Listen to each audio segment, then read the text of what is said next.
ঈদে কোটি মানুষের ঢাকা ছাড়ার সময় পরিবহনগুলোতে তেলের কোনো সংকট হবে না বলে আশ্বাস দিয়েছেন রেল ও সড়ক পরিবহন নৌপরিবহন মন্ত্রী শেখ রবিউল আলম। সকালে কমলাপুর রেল স্টেশনে যাত্রী সেবার মান পরিদর্শন করে তিনি এই আশ্বাস দেন।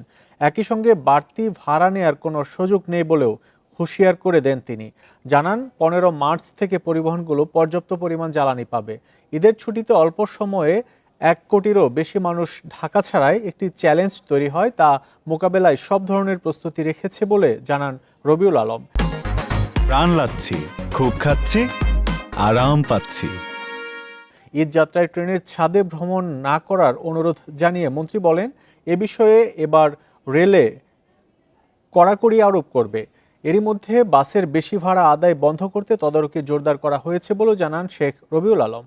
তেলে কোনো সমস্যা হবে না, তেলের দাম বাড়বে না।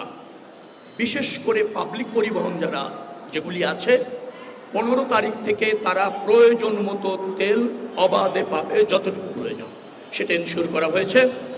জ্বালানি মন্ত্রী আমাকে এনশিওর করেছেন, তিনি বলেছেন 15 তারিখ থেকে পর্যাপ্ত তেল পাবলিক পরিবহনে সরবরাহ করা হবে, আর তেলের দাম বাড়ানো হবে না, যার ফলে ভাড়া বাড়ছে না আর দুর্ভোগ হওয়ার সম্ভাবনা আমি দেখছি না।